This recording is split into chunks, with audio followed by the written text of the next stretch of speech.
Welcome, everybody. We spoke a little bit last week about the month of Elul. Hi, welcome, Lena.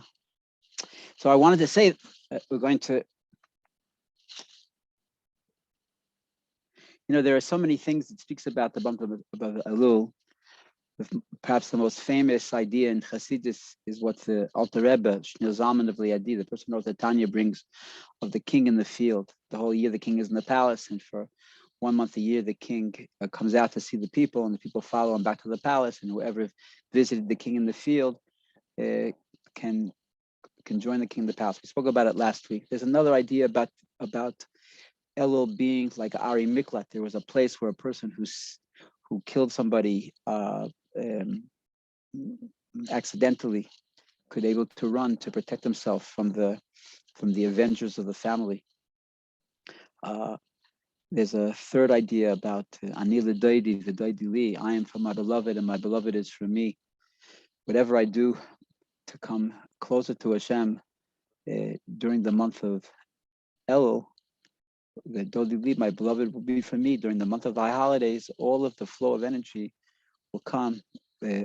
All of the blessings that I need to have a successful and happy and nachasful year will flow down on me. But I want to say that perhaps the main thing of all of those, everything, the center point that everything connects to is the words ani l'dodi v'dodi li. Again, the ani l'dodi, the first words of those letters in Hebrew are Aleph, Lamed, then V'dodi li, Vav, Lamed. It spells out Elul. I am for my beloved is for me. So we said it means however I go out of my way to show my love for Hashem, then Hashem will go out of his way to show his love for me and bring me the blessings that I need to have a successful year. But one of my teachers said that the main idea is, and this is what I'm just going to, one idea, it's Ani l'dodi. I am for my beloved. If you can be afraid of a lot of things. I'm afraid of so many things. There's so many, there's success, and there's so many areas where we need the Almighty's help. Okay, there's so many things to be afraid of. And one fear, tragically, doesn't interfere with another fear. But about love, you can only really be in love with one thing. Okay, so Ani l'dodi, the Chazal are telling us that we have to spend the month of Elul loving Hashem. When a person loves Hashem, when he loves God, and what do you do when you love somebody? You go out of your limitations. You're focused on them. You think about them. You do things that they want you to do. Your whole life is around that thing that you love. If you really love Hashem, you can't love anything else. A person can't love the world. Levi, are you listening? You can't love the world. Yes, Rob. Yeah, okay. And Renata, you're listening? You can't love God and love the world at the same time. It doesn't work. Okay? It doesn't work. Either one or the other. No, Dara, Karen, okay, Louis, and Shaul. I'm talking to Shaul also. Shaul, are you listening? You can't. Shaul, I'm talking about myself. You can't, I said this story 6 months ago, right? But there was a young man that came to the Tolner Rebbe, and he said, Rebbe, I want to be a Torah scholar, and so many things come in my way to block me. And I thought that Torah says, Ein davar ha'omed lifnei haratzon. There's nothing that stands in the way of will. If a person wills something, it'll happen. How come I can't become a Torah scholar? And the Rebbe said, it's true. Right? Nothing can stand in the way of will. Only one thing can stand in the way of will, another desire. So if you desire to be a Talmid Chacham, a Torah scholar, and you desire to have pleasure in the world, they cancel each other out. It's the same idea with love. If a person is in love with the world, if a person is adamant about having his creature comforts, he's adamant about being successful in all of his physical material pursuits, if that's what inspires them, if that's what they draw their energy from, if that's what they're looking forward to every single day, that's what it's the mania, the motor that's energizing them. And it's so complicated to be able to see through the facade of all of these things. But if that's what's motivating a person, well, then it's going to be very hard to put in time for Hashem. Okay, but a person has to rework their priorities and to focus on what Hashem wants. In Tanya, just the other day, those people who do Tanya,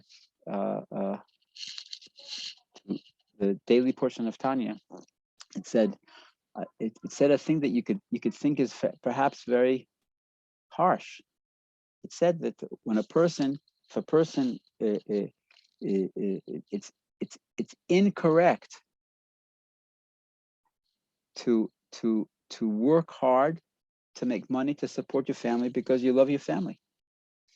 Right? The reason why we work hard to make money to support a family is because the Torah says that the most important thing in a person's life is supposed to be their family, because the Torah says the most important thing in my life is to take care of my family.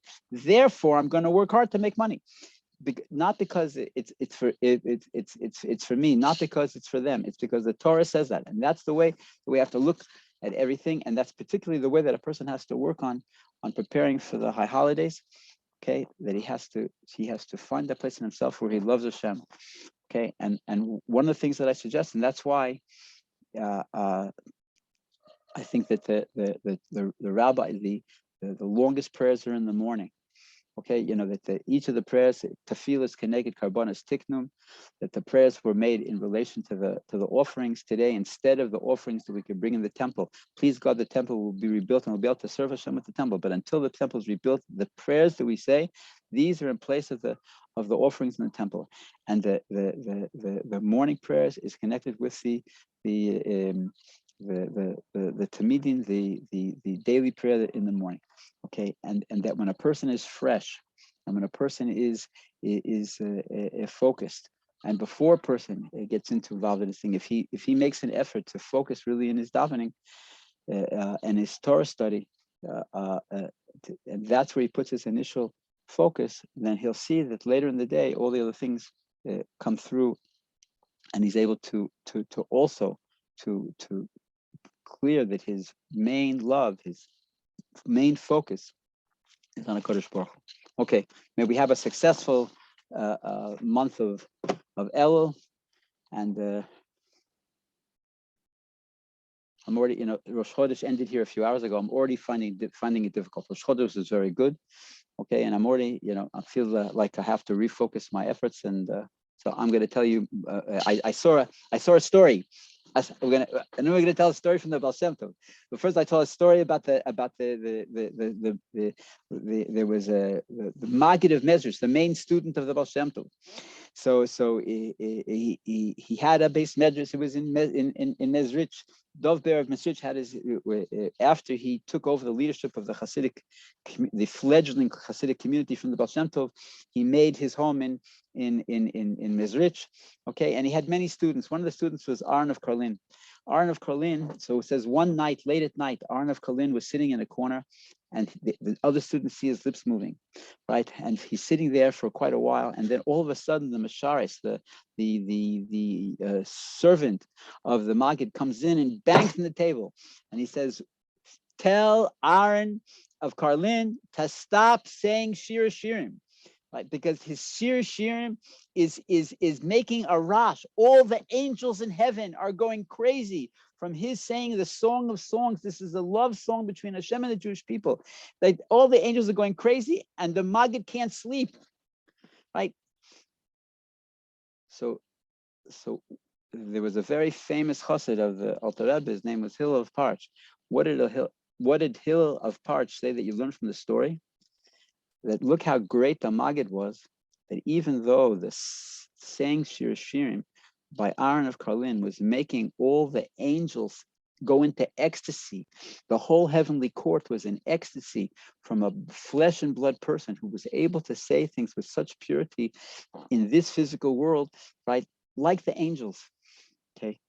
Nevertheless, the sleep, Moshe, you listening? The sleep of the Magid was more important than the saying of the shir and the song of songs. Okay, that's what I'm telling each of you, right? This, if you, we learned it last week. You have to outwit the Yetzer Hara, and if it means going to bed early and getting up a little earlier and putting in Lauren, are you listening? And putting in a little bit extra effort to focus on my Torah studies and my learning. Okay, right? I promised Lauren we're going to have to, not this week and not next week, the week after, we're going to maybe talk about davening. Okay, but for everybody to be able to talk about davening, everybody has to work on their davening. No, Moshe and Lisetta and Louis, right, and Lena, Karen, Levi, Renata, everybody has to work. You have to work on your davening. We're going to come home and we're going to come back to the class and we're going to all discuss our own experiences, our challenges, and where we were successful. And then we're going to start for bringing about davening. You have 2 weeks to get ready. Okay. All right. So let's look inside. So, okay. But let's summarize. What did we say? I said, the story of the sleep of the Magid was more important than Aaron of Karlin. Each person you have to fight that we put in extra focus and extra energy to connect with Hashem. You can only love really one thing, okay? And so you have to practice first thing in the morning to love Hashem. And where does the energy from the first thing in the morning come from? It comes from the night before. When a person says Kriya Shema Lamita, we say the Shema, but the preface to saying the Shema should be you're thinking about the day, what was successful about the day, what was not successful, to make resolutions, how to push away the things that were not successful, and to redouble efforts to do the things that were successful. And on that, you go to sleep. You say Hamapil, the blessing before we go to sleep, and to know that Hashem heard our prayers, and you go to wake. And when you wake up in the morning, a person will wake up like a lion. Okay, enough said. Let's go. Look inside, please. It's such an interesting piece. It's very long. We're going to finish it. Okay, but that's Hashem. Here we go. Now, what I said I was going to summarize. What are we talking about here? We're talking about, and I think that this is a syndrome that it affects every human person. Okay, and it's the syndrome of what the Ba'al Shem Tov calls a false or extreme modesty. It's the syndrome of a person who's saying, "Who am I? Who am I that I think that my actions are important? Who am I?" And there's nothing the Ba'al Shem Tov says that can be more destructive to a person and his connection to Hashem than those 3 words, "Who am I?" Okay, so look inside. It says Shemirov Anfasunusav.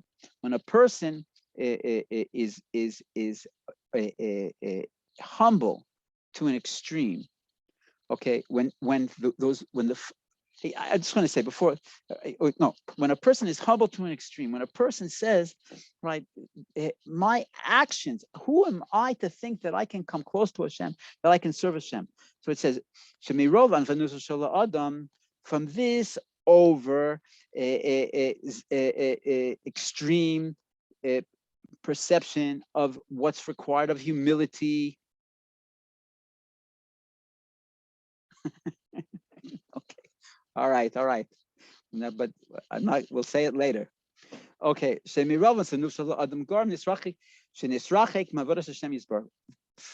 a extreme humility pushes a person away from serving Hashem. I thought that humility is good. We discussed this before. It says, it says Moses was the most humble person. Okay, so he was humble to an extreme.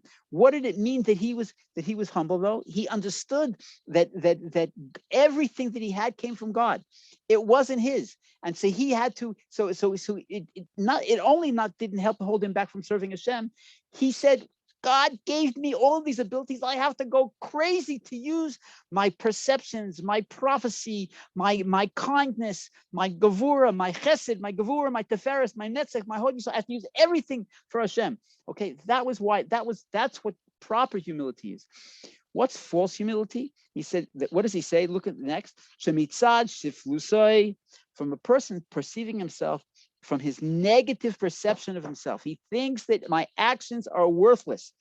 Einu mamin, he doesn't believe. Ki adam gorim al yedei tfilas of a torasei shefa el kol ha'omas. He doesn't think that, he doesn't realize that when a person serves Hashem, an incredible dichotomy, right? When a person serves Hashem, his prayers, his Torah study, his the action, the physical action of doing Torah and mitzvahs brings down an incredible divine light, transforms all of the worlds in a way that we can't even perceive, right? The Gamma Malachim, even the angels. It says, well, of course God is happy, but what do we say, that even the angels, nizunim, this is what, right, that all of the spiritual worlds, all of their energy comes from through his Torah and his davening. Okay, from his Torah and his davening. Now, I tell you the truth. You could sit here and talk about it, but the words are unbelievable. Okay, just look at the words. And this is maybe, honestly, this might be the most important teaching since this class started, because I think it's something that affects everybody, right? Of the who am I syndrome.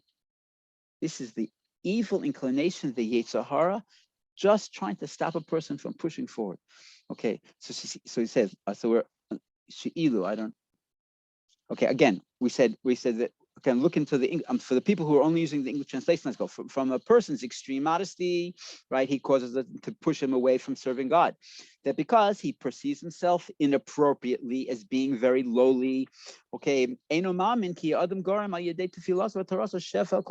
believe that he can actually draw down his actions, can draw down spiritual energy in the whole world. In other words, where's the dichotomy? Yes, you're supposed to know that you're bittul. I'm nothing. I really am nothing, right? Even a person who doesn't serve God properly, even a mosquito was created before him. Okay, I am nothing. On the other hand, things that I do, spiritual things that I do, literally transform the world, draw down energy from on high. The angels are in ecstasy from every little move that I make. Okay, and so now continuing. After the angels, if read my lips, if we understood, it doesn't matter who we are. It doesn't matter how we perceive ourselves. It doesn't matter how other people perceive us. None of that matters. What matters is that we have to know that when we do something spiritual in the material world, literally the whole heavens open up and the world is showered, is drenched, is empowered with divine power. Okay, through me, through my actions. If a person would truly believe that, if a person would understand that, how he himself would be in ecstasy. He would serve God with simcha, with great joy, and be yira, meirov koil, from meirov koil, from all of the positive things that he's doing. He would he couldn't get enough of serving Hashem. And he would be careful. B'kol ois, with every letter, b'tnua, and every action, whether it's when you're in the Shmona Esrei, whether it's a bowing, right, or stepping 3 steps forward or 3 steps back, or it could be even when a person is shuckling and he moves back and forth. And why is he doing that? Because he imagines that he's like a small flame next to a large fire, and it just wants to join into Hashem. That's what it means. Every letter, a person would be careful if he really understood it. And it really means re-examining everything about our way that we understand Hashem. This whole what's the word, neuroses, is that the right, I don't know if that's the right word, but of who am I? What does my service mean?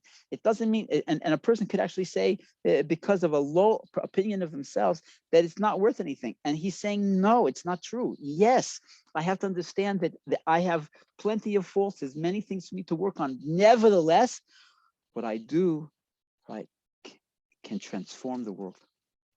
Okay, so then when the person will be careful, look inside every word, every action, every letter, every action, every word,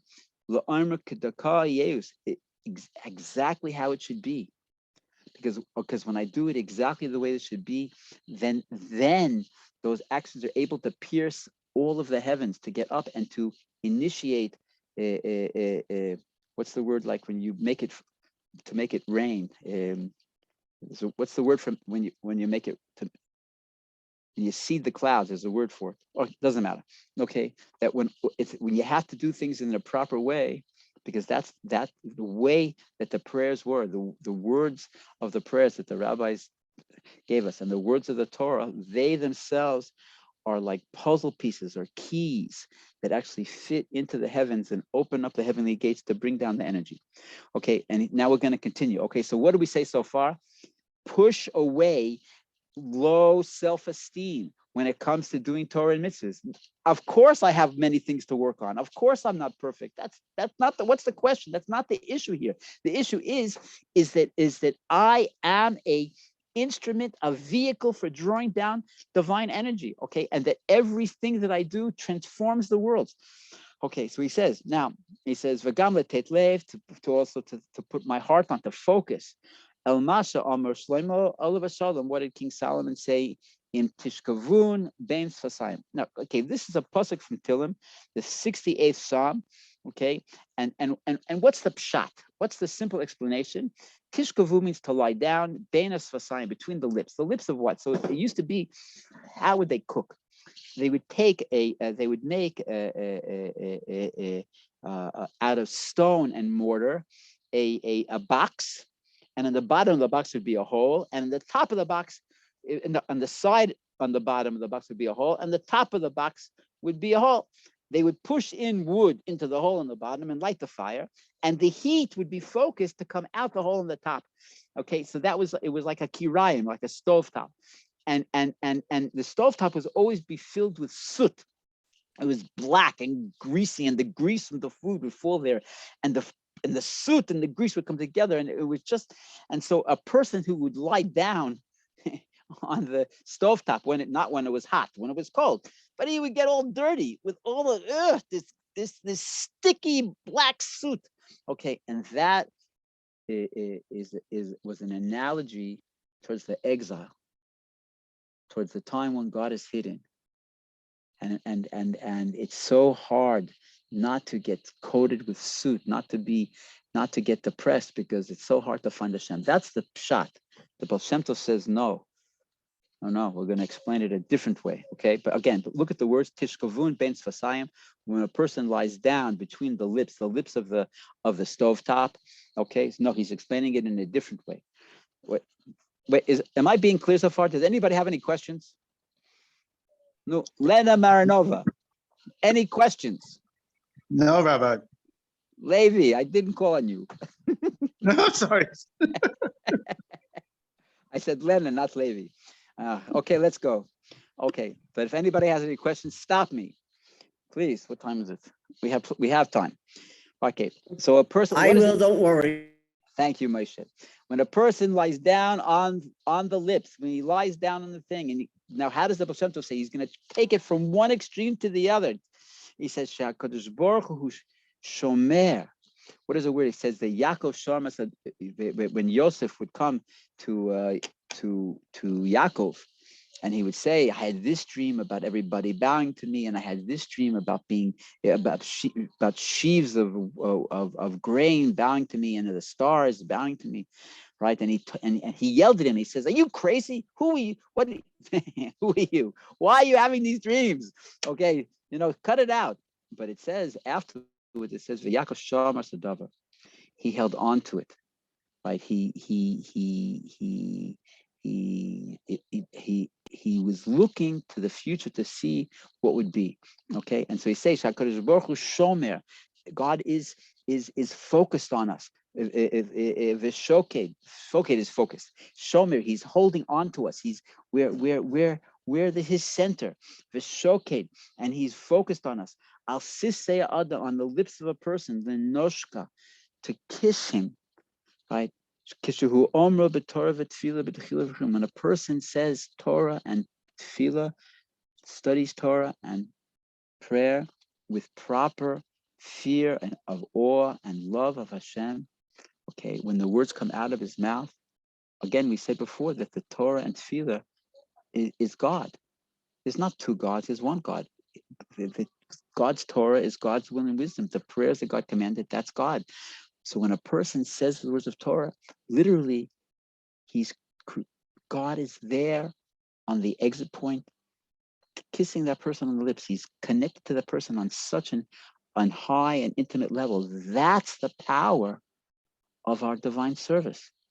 When a person thinks about this, that his actions bring down spiritual energy to all, not just to this world, but to all of the world, even the angels are in ecstasy from the action of the person. When a person thinks about that every time he says a word of prayer or a word of Torah, literally God is kissing him.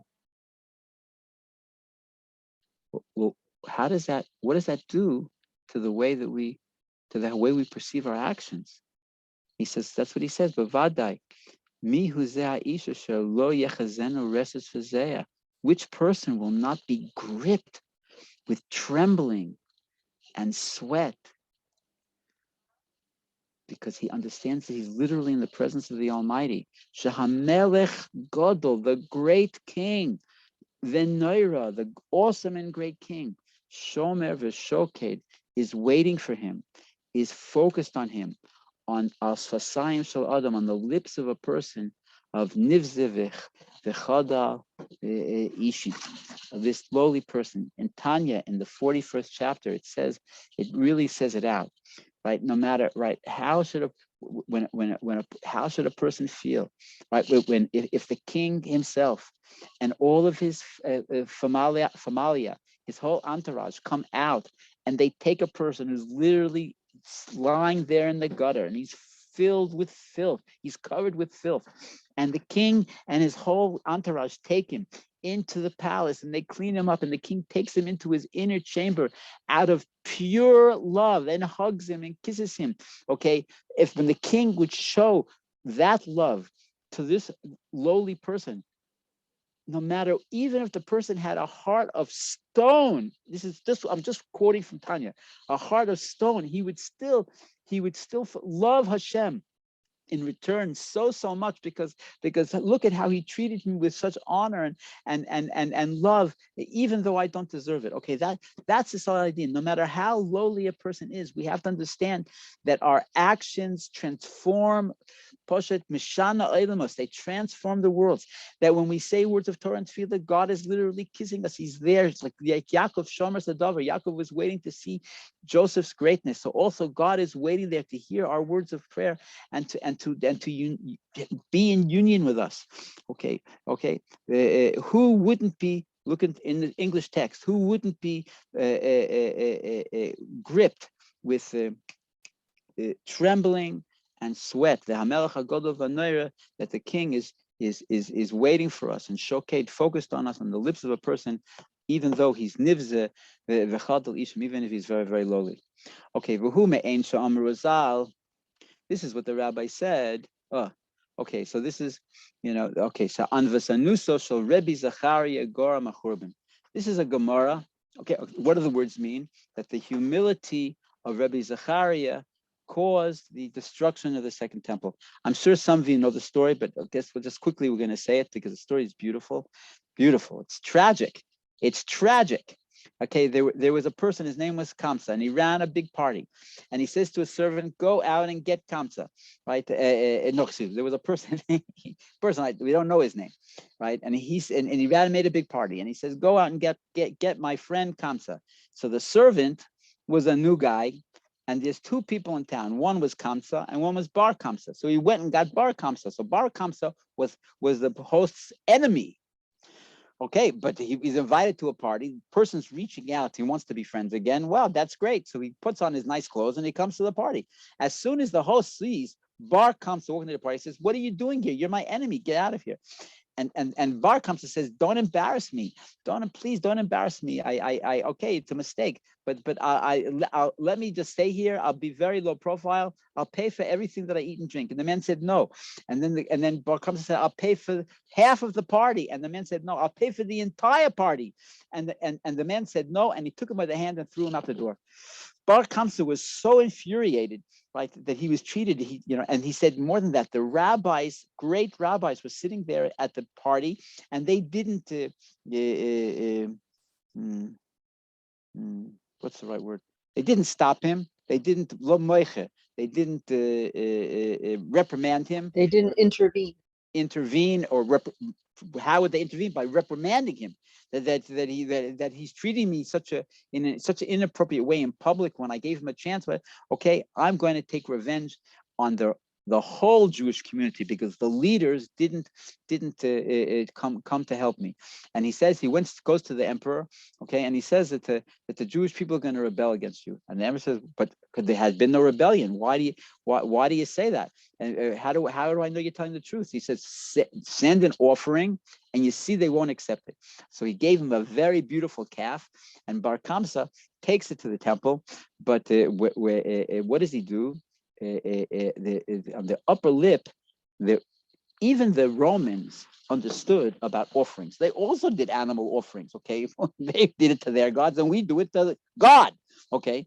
So, but there were certain things that the Romans accepted was a blemish. A broken leg, everybody agrees is a blemish. A scar, everybody agrees is a blemish, okay? But a little nick on the upper lip of the animal, okay, and I understood he was in the inner upper lip, so you can't even see it from the outside.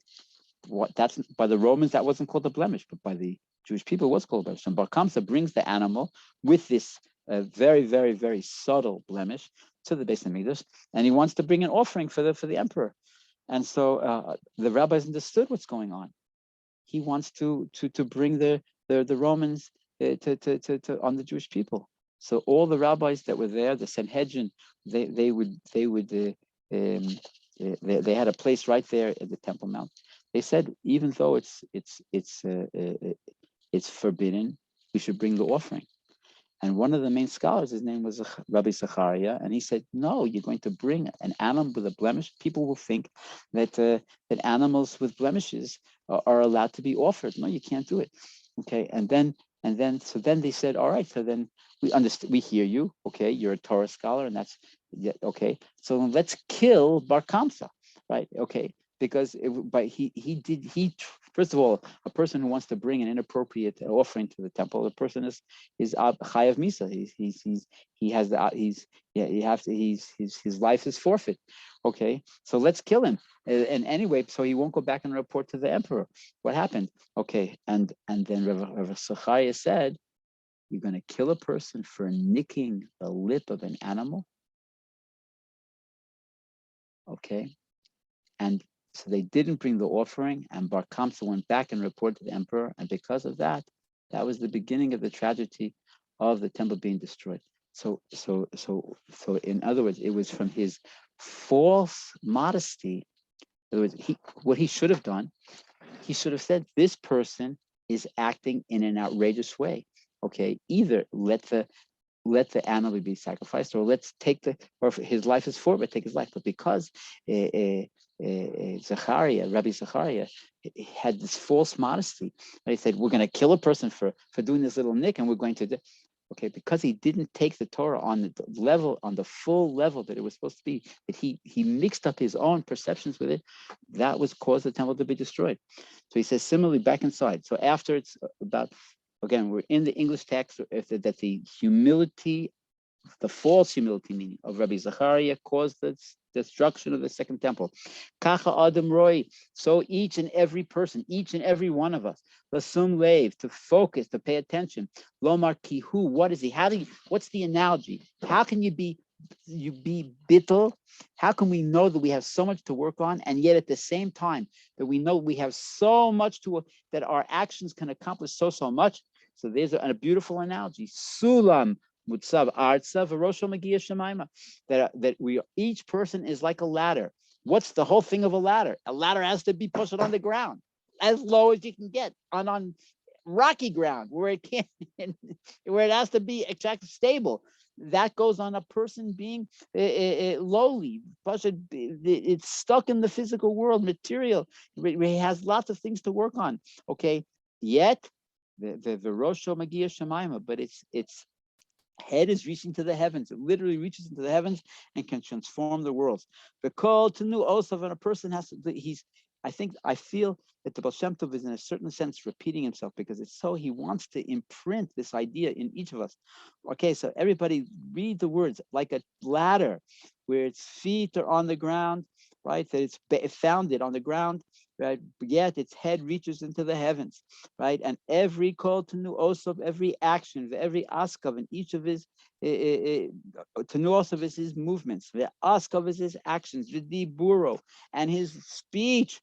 Ose roishim lamayla, or ose, make an impression above, draw down energy into the all world.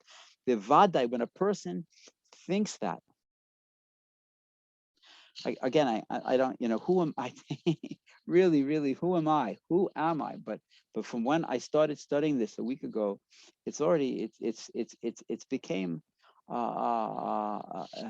it really changed the way that I actually do. I actually involve in Jewish things. In other words, that whole word of who am I doesn't fit anymore. There is no who am I.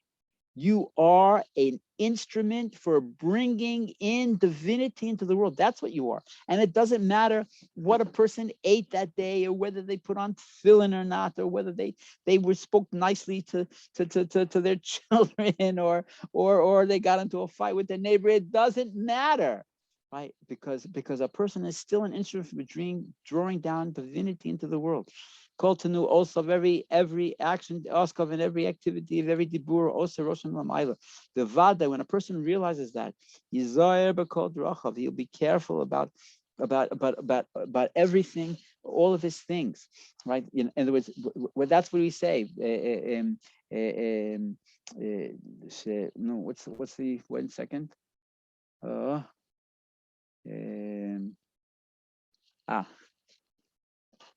Right, there's two different expressions, right? There's an expression of when you do something l'shem shemayim, you do something for the sake of heaven, and then there's another expression. It says b'kol darkecha de'ehu, through all of my actions de'ehu, that God will be known. Okay, there can be a person who's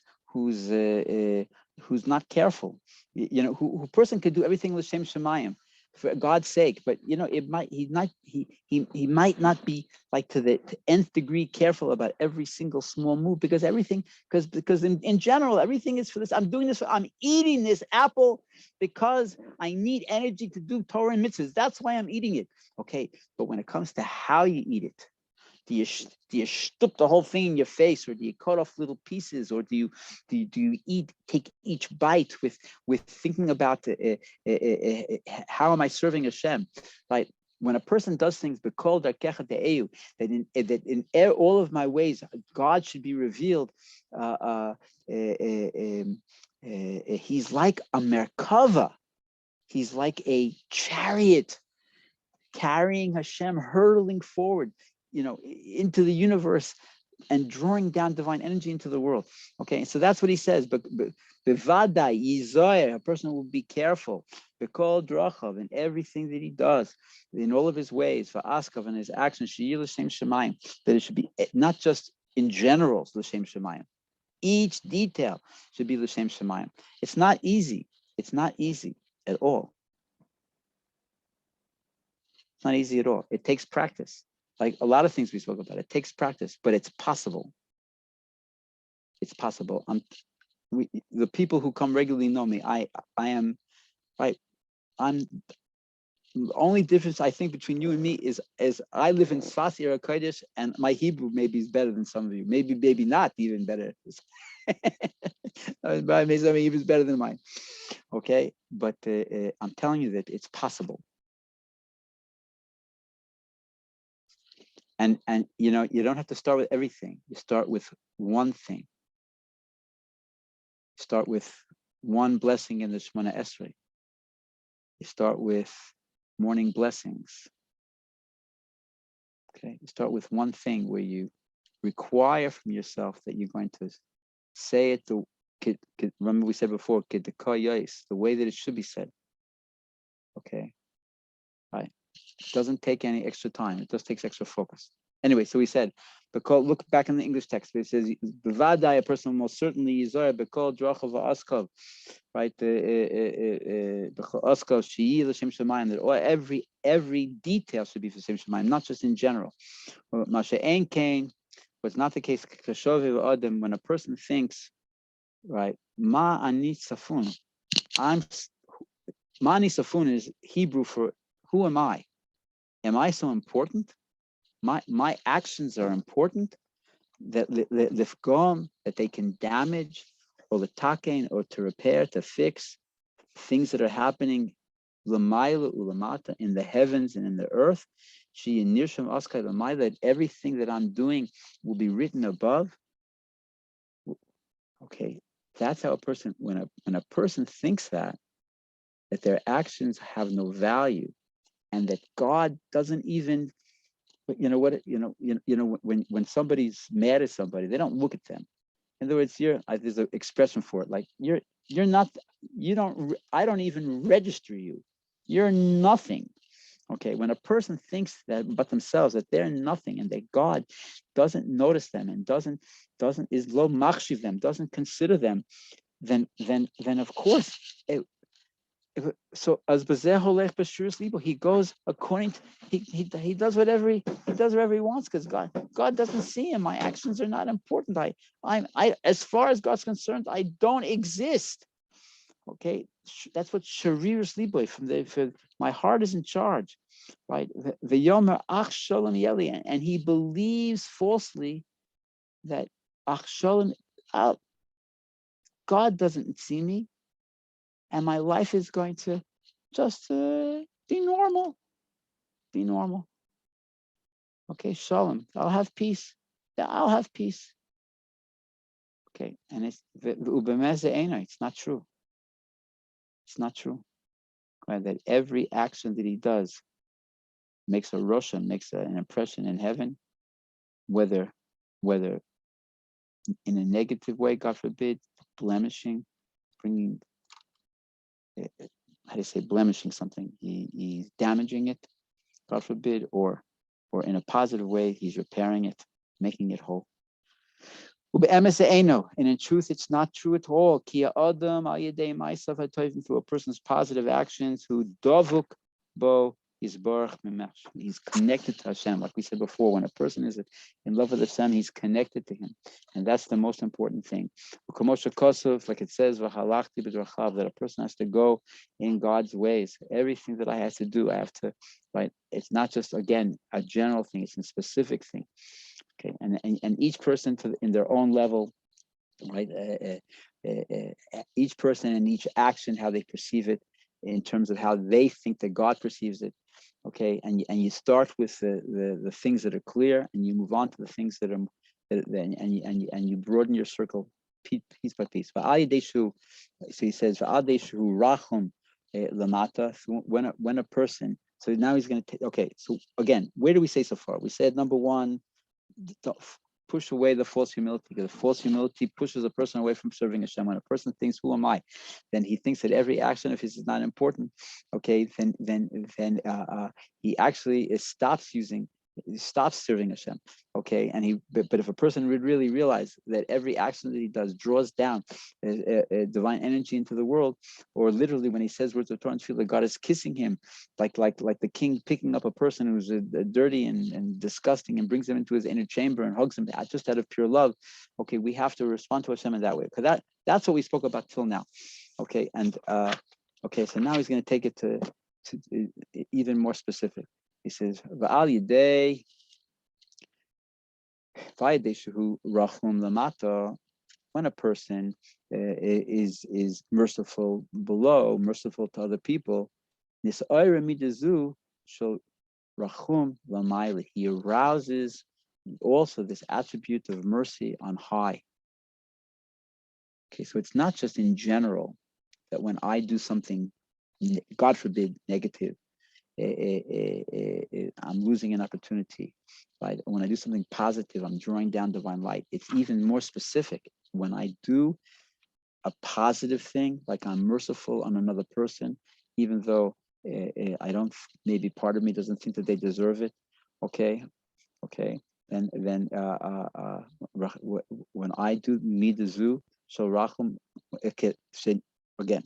When I'm merciful to a person, even who I feel might not deserve it, it arouses me the attribute of mercy from above, that the whole world is filled with mercy. Here's a famous thing, we've had it before, but it's very beautiful. The words say, it's in Pirkei Avos, I think in the fourth parak.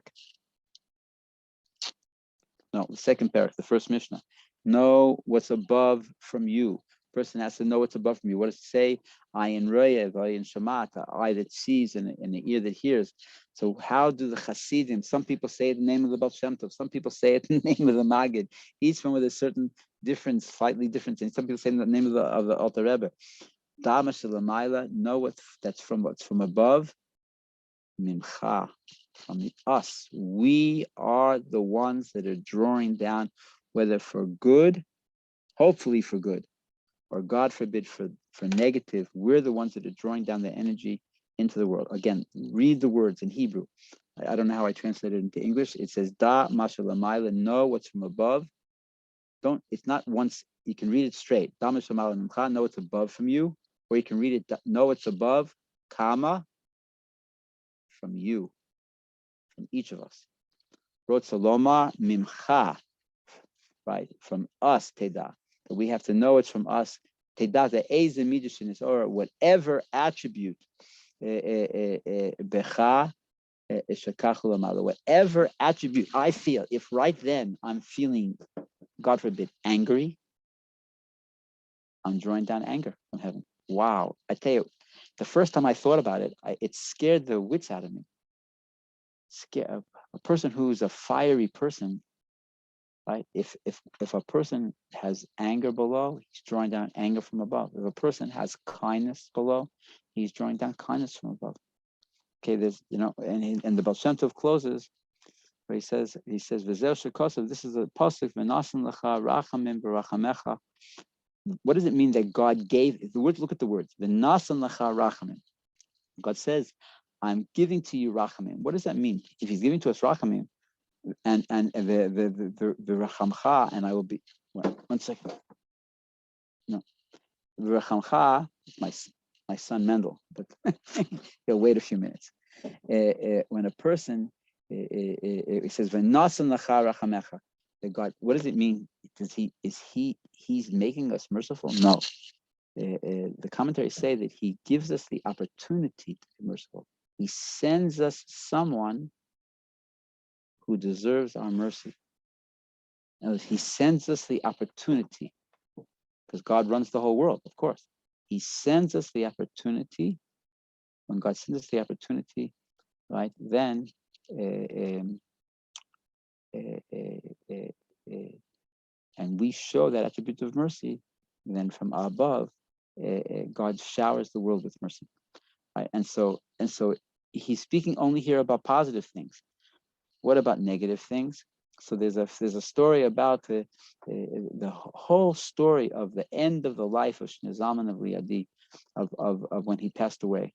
He was supposed to live for a longer time, okay, and for spiritual reasons his life was taken.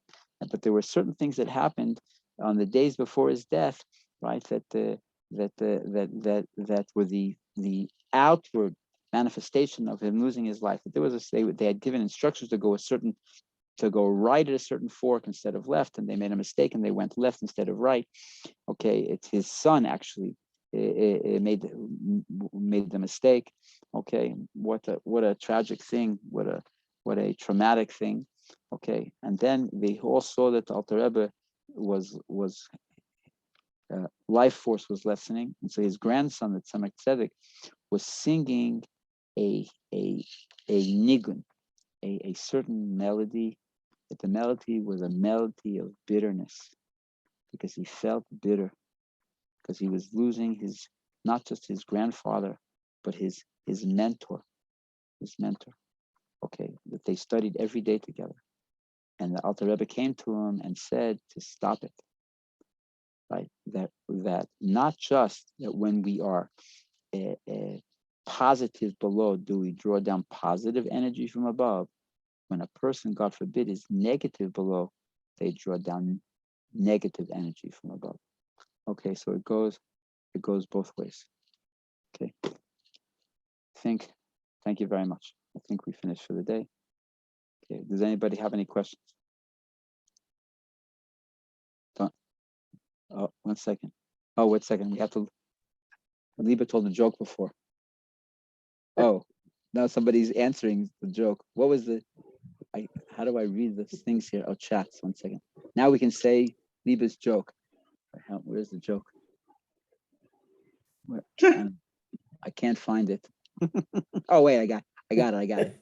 There. Wait a second. There it is. Stop being so humble. You're not that important. That, right? Okay, that's exactly what we've been harping about for the last hour, right? And so Moshe says, you can all see it. I can't see it. Wait 1 second, maybe. Well, I said that's not the joke. Don't think you are right. And don't think everyone is expected to do things your way. Now, that's the joke. Being humble, right. You already know you're not that important. Okay, but we said, please. And maybe that's the thing here. Is this, it's like a children's story that a king once said, how do you happy and cry? How can you be happy and sad at the same time? So everybody tried. How do you be happy and sad at the same time? So there was a smart aleck, right? And he's telling jokes. And while he's telling jokes, he's peeling onions. So it's crying. He's crying. He's crying, buzzing, floods of tears when he's telling jokes. So he's sad and happy at the same time. Okay. But that's the idea here. On the one hand, the person has to be bittul, has to be nullified. He has to know that he has, that God gave a person 50, 60, 70, 80 years because he needs every single minute of that time to transform himself. That we still have so far to go. And yet, wow, everything we do is transforming the olam. It's two opposite things at the same time. Okay. All right. I'm sorry. I'm speaking too much. Anybody have? Well, what did we say today? Well, to you, it's yesterday. What did I say this morning in prayers? That I come to Hashem penniless, like a peasant. I have nothing. And he receives me like that. But actually, when everybody sees me, they think I'm a rich man. I'm humble. So Hashem, I'm humble around, but yet people perceive me as I'm a rich man. But I still know I am humble. And I act that way too. So we should, okay. No, that's very humble. You tell everybody here how humble you are. We appreciate that, Moshe. Okay, thank you very much. But not a doormat. Not a doormat. Okay. Not a doormat. Okay, so again, so when a person it's true.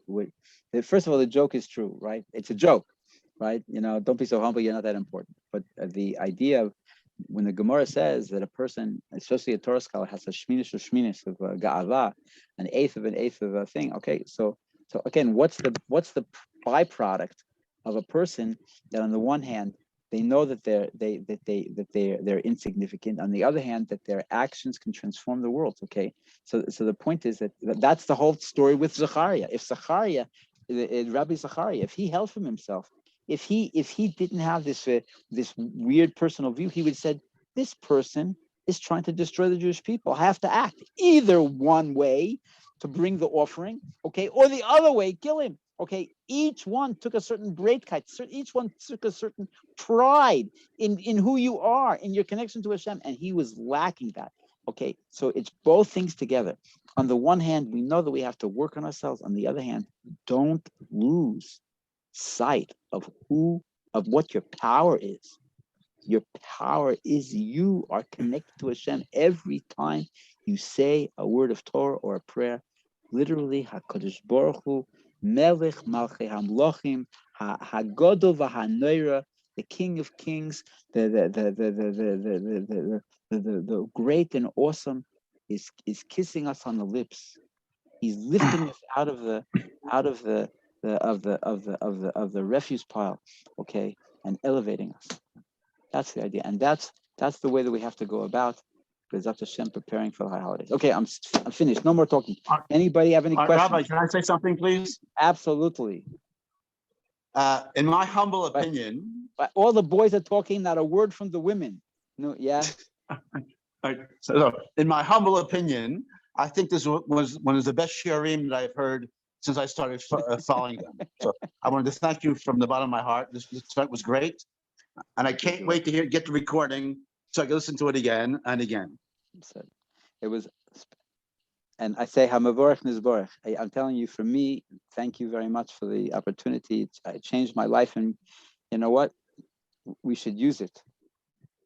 Ba'al Shem Tov is revealing the secrets to us. We should use it, okay? And none of this, who am I business? None of it. We don't accept it. Not Moshe, not Karen, not Lauren, not Deborah, not Lennon, not Lisetta or Dara or Levi. I don't want to hear anybody say, I'm not even going to say it. Finished. Okay. Chodesh Tov, Shavua Tov. Chodesh Tov. Blessings to everybody. Remember, Secret Service, get out there, share the wealth. Okay. I want to hear some good stories. Okay. Okay. Thank you very much. Blessings to everybody.